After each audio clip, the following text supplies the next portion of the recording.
Goeiemôre, Dok Matt wat praat. Ons posdiens gebruik die mense nie meer baie nie. So dan en wanneer sal jy 'n koevertjie kry.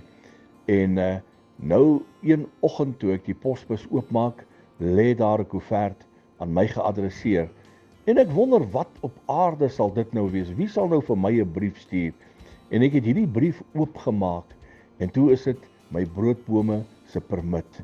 En so lank het ek daarvoor gewag, nuwe bome wat ek ingekoop het en die mense het aanhoudend vir my gesê ons pos vir jou permit, ons pos. En ek het die posbus dopgehou vir oor 'n jaar lank en daar was niks nie. Nou ja, vanoggend is my permit daar en vanoggend is my broodbome wettig. En ek het geen bekommernis sou hulle kom aanklop by my om te vra waar kom die bome vandaan, dan kan ek sê ek het 'n permit.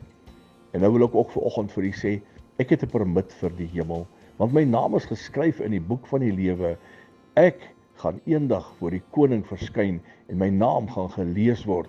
Ek het 'n visum om hemel toe te gaan. Soos wat ek my permit het vir my broodbome, so het ek 'n visum om hemel toe te gaan. Ek kan wettig hemel toe gaan, want ek is 'n koningskind, ek behoort aan die koning van alle konings.